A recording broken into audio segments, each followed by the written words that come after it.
Everyone, welcome back to my YouTube channel.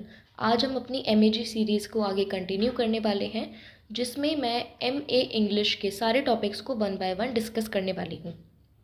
हमने Edmund Spenser already इससे पहली वाली वीडियो में स्टार्ट कर लिया है, जिसमें हम अमोरिटी सोनेट्स का सोनेट नंबर 34 ऑलरेडी डिस्कस कर चुके हैं।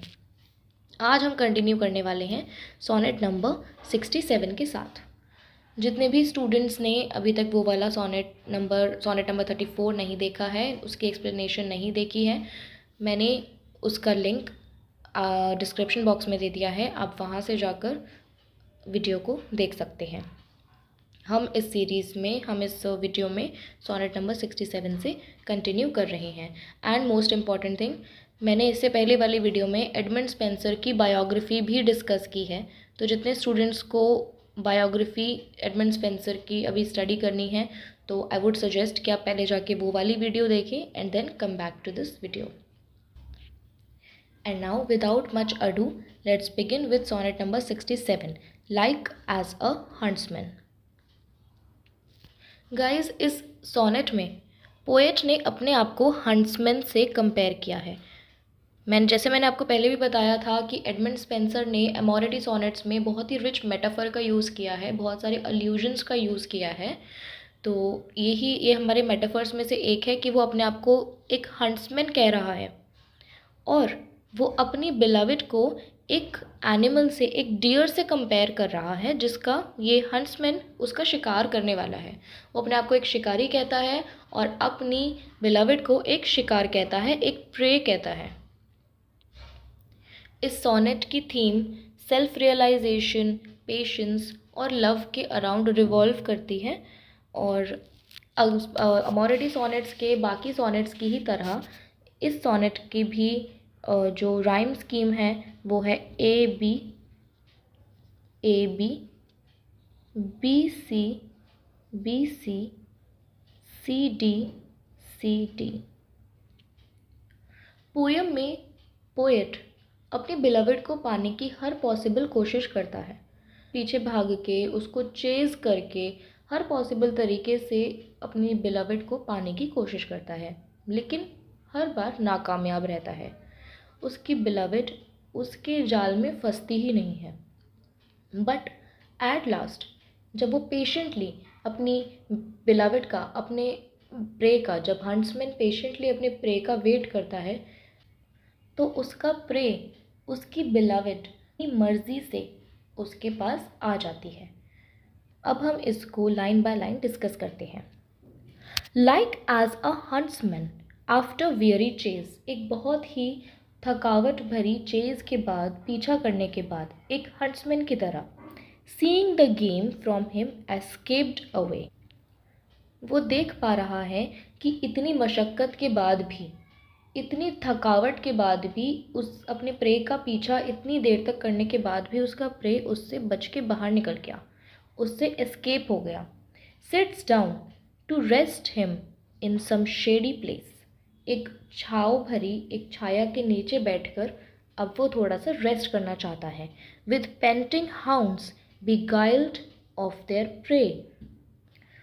देखिए, हाउंड्स का मतलब वैसे तो एनिमल होता है, डॉग्स होता है, ठीक है, और पैंटिंग का मतलब होता है हाँफना। लेकिन यहाँ सिम्बॉलिकली पोएट हाउंड्स को कहना चाहते हैं अपनी डिज़ायर्स। तो उनकी डिज़ायर्स जो अब थकी हुई हैं, लेकिन उनकी डिज़ायर क्या है? उनकी डिज़ायर है उनकी बिलविड। तो उनकी डिज़ायर्स अब अपने प्रे को बिगाइल्ड करना चाहती हैं। बिगाइल्ड का मतलब टू ट्रिक समबडी। अपने प्रे को ट्रिक करने के लिए वो एक शेडी प्लेस के नीचे बैठ गया और अब अपने प्रे का वेट कर रहा है, अपने शिकार का वेट कर रहा है। So after long pursuit and when essay, pursuit का मतलब होता है कोशिश। इतनी लंबी कोशिश के बाद भी जब उसके हाथ कुछ भी नहीं लगा, when I aweary had the chase forsook. Aweary means जब मैं हार के, जब मैं थक के, फाइनली मैंने सोचा कि अब मैं उसका पीछा नहीं करूँगा। The gentle deer returned the self same way. वो कहता है कि जब मैं सारी उम्मीद हार चुका था, जब मैंने अपनी सारी होप छोड़ दी थी, मैंने अपनी चेज़ को भी फोरसुक कर दिया था, छोड़ दिया था, तब gentle deer return the self same way. तो वो जो जेंटल डियर था, वो जो नाजुक एक हिरणी थी, वो अपने आप मेरे पास वापस आ गई, thinking to quench her thirst at the next brook. इस लाइन से पोएट ये बताना चाहते हैं कि उनकी बिलविड भी प्यार पाना चाहती थी, वो भी प्यार ढूंढ रही थी, she was also looking for love. और जब पोएट ने बहुत ही जेंटली उनका वेट किया, तो वो बिलविड अपने आप उनके पास वापस आ गई, क्योंकि आफ्टर ऑल उनको भी प्यार चाहिए था।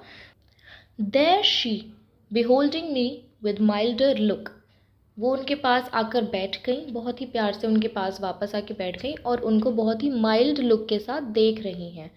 बिहोल्डिंग का मतलब देखना, वो बहुत ही माइल्ड लुक के साथ, बहुत ही सॉफ्ट नज़ाकत भरी नज़रों के साथ अब उनको देख रही हैं।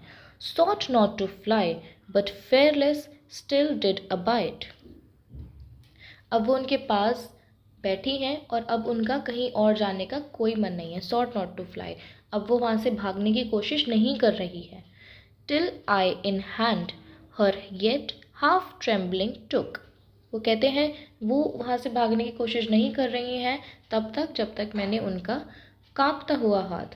ऑफ कोर्स ट्रस्ट करना किसी पर एक बहुत ही डिफ़िकल्ट चीज़ है। पहले तो वो जो हंट्समैन था वो उसका शिकार करना चाहता था, तो अभी धीरे धीरे वो ट्रस्ट बिल्ड होना शुरू हुआ है बिलविड को पोएट पर, बट फिर भी वो अभी कांप रही हैं। उनका हाफ ट्रेम्बलिंग हैंड, उनका जो हाथ है वो ट्रेम्बल कर रहा है और पोएट ने उनका ट्रेम्बलिंग हैंड अपने हाथ में ले लिया है। And with her own goodwill her firmly tied, और अपनी खुद की मर्जी से उन्होंने अपने आप को उस पोएट के साथ रिश्ते में बांध दिया। पोएट यहाँ कहते हैं कि पहले तो वो जो डियर था, जो बिलविड थी, वो उनसे दूर भाग रही थी, बट बाद में जब पोएट ने पेशेंटली, बहुत ही जेंटली उनका वेट किया, तो वो खुद आकर अपने आप से बंध गई, उनके प्यार में बंध गई, उनके साथ रिलेशनशिप में बंध गई। Firmly tied with her own goodwill, यहाँ पर उन्होंने उनको प्रेशराइज नहीं किया, ये बिलविड की अपनी खुद की मर्जी थी कि वो उनके पास वापस आई और उनके साथ एक रिलेशनशिप में टाई हो गई। Strange thing me seemed to see a beast so wild, so goodly one with her own will beguiled।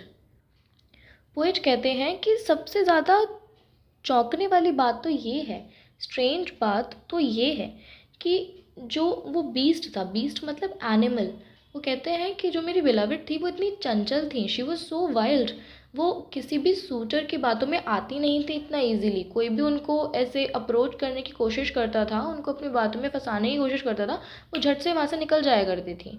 उनकी बातों में, वो किसी की बातों में आने वाली पर्सनालिटी नहीं थी।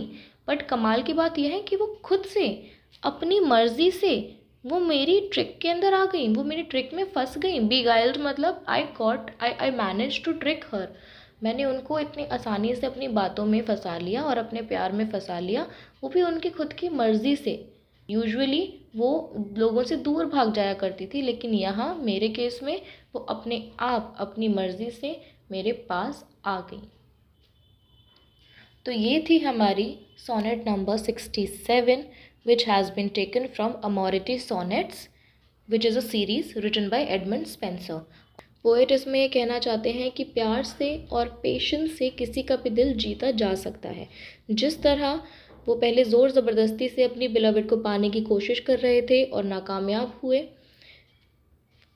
उसी तरह हम भी अगर ज़ोर ज़बरदस्ती से किसी का दिल जीतने की कोशिश करेंगे तो हमें भी नाकामयाबी ही मिलेगी।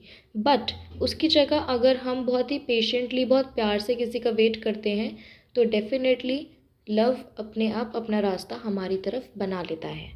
तो ये थी हमारी sonnet number 67, like as a huntsman.